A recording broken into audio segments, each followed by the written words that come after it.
వచ్చినటువంటి భక్తులందరూ కూడా వెళ్ళినప్పుడు ఒక గోడ కూలిపోయి 8 మంది భక్తులు చనిపోయారు. సో దీనికి కానీ చాలామంది కూడా ప్రభుత్వం యొక్క వైఫల్యమే, ప్రభుత్వము పట్టించుకోవట్లేదు కాబట్టి అంతా కూడా జరుగుతుంది అంటున్నారు. సో మీ అభిప్రాయం? అంటే యాక్చువల్గా సింహాచలం దేవస్థానం ఏదైతే ఉందో అన్నవరం అదేవిధంగా సింహాచలం ఈ రెండు కూడా ఈక్వల్ దగ్గరగా.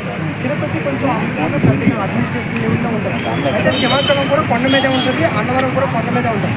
ఏదైతే మెట్ల మార్గం ఏదైతే ఉందో ఒకటి ఆల్రెడీ రన్నింగ్లో ఉంది, ఇంకోటి కొత్తగా తయారు చేస్తారు.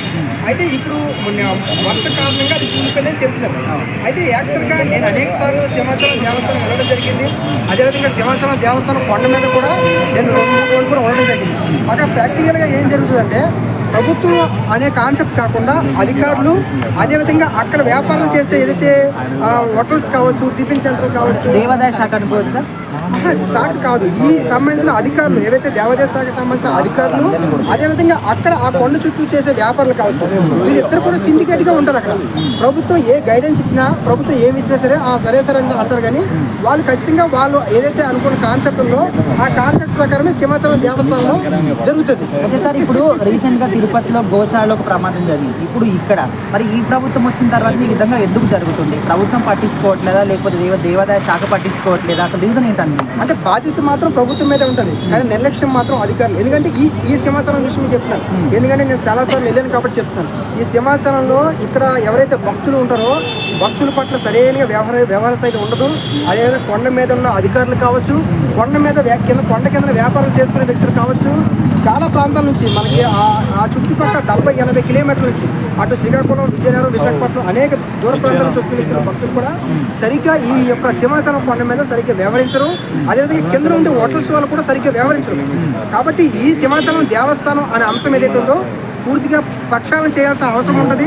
ఈ ప్రభుత్వమే కాదు, రేపు వచ్చే ప్రభుత్వం కూడా ఇలాగే వ్యవహరిస్తారు. ఎందుకంటే ఈ యొక్క కాన్సెప్ట్ ఏంటంటే దేవస్థానం అధికారులు అదేవిధంగా ఇక్కడ వ్యాపారులు ఇద్దరు కలిసి ఉన్నారు. ఓకే సార్, ఇప్పుడు డిప్యూటీ సీఎం పవన్ కళ్యాణ్ గారు సనాతన ధర్మం అన్నా కూడా హిందుత్వం గురించి పోరాటం చేస్తూ ఉంటుంది, అందరికీ తెలిసిందే.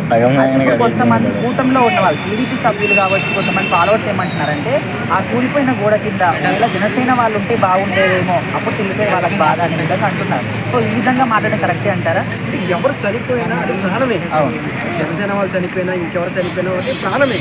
ఆ ప్రాణం అనేది ఎప్పటికీ తిరిగి రాదు. అదేవిధంగా ఒక దేవస్థానంలో ఇలాంటి సంఘటన జరగడం చాలా బాధాకరం. అంటే మనం దైవాన్ని మంచి జరగాలని కోరుకుంటాం. అలాంటి సందర్భంలో ఇలాంటి సంఘటనలు జరగడం చాలా బాధగా ఉంటుంది. వాళ్ళ కుటుంబ సభ్యులకి ఇంకా బాధాకరంగా ఉంటుంది. కాబట్టి ఇవి చనిపోయిన వాళ్ళు జనసేన వాళ్ళు చనిపోతే బాగుంటుందా, ఇంకొకరు చనిపోతారని ఆ కాంట్రవర్సీ రావడమే చాలా తప్పు. కాబట్టి దీనికి ప్రభుత్వం బాధ్యత ఉంటుంది. ప్రభుత్వం పూర్తిగా బాధ్యత వహించాల్సిన అవసరం ఉంటుంది. ఎవరైతే నిర్లక్ష్యంగా వ్యవహరించారో, అంటే ఇప్పుడు ఆ యొక్క అది కొండ కూలిపోయి ఉండొచ్చు, లేకపోతే సరిగ్గా ఆ యొక్క ఏదైతే గోడ ఉందో అది సరిగ్గా లేకపోయి ఉండొచ్చు, లేదా కారణం నిర్లక్ష్యం అయ్యి ఉండొచ్చు, లేదా వర్షం కారణంగా తడిసిపోయి పడిపోయి ఉండొచ్చు. కానీ అధికారులు పర్యవేక్షణ అనేది ముఖ్యం కదా. ఇప్పుడు ఇంత పెద్ద చంద్రోత్సవం జరిగినప్పుడు విశాఖపట్నంలో 1 నెల రోజుల ముందు నుంచి అధికారులతో సమీక్ష ఏర్పాట్లు చేస్తారు. నెల రోజుల నుంచి విశాఖపట్నంలో ఈ సింహాచలం చంద్రోత్సవానికి నెల రోజుల నుంచి అధికారులు ఏర్పాటు చేస్తారు. మరి నెల రోజుల నుంచి అధికారులందరూ ఏం చేస్తారు? కాబట్టి ఖచ్చితంగా ఈ అధికారులను వైఖరి అనేది ఉంది, కనబడుతుంది. అదేవిధంగా హోంమంత్రి అనిత గారు కూడా వెళ్ళారు, సందర్శించారు, దాని మీద ఎంక్వైరీ చేశారు. కాబట్టి ఎంక్వైరీ చేసి ఆ ఎంక్వైరీ యొక్క రిపోర్ట్స్ వస్తాయి. వచ్చినది ఖచ్చితంగా ఇలాంటి సంఘటనలు ఇక్కడే కాదు ఎక్కడ జరగకూడదు.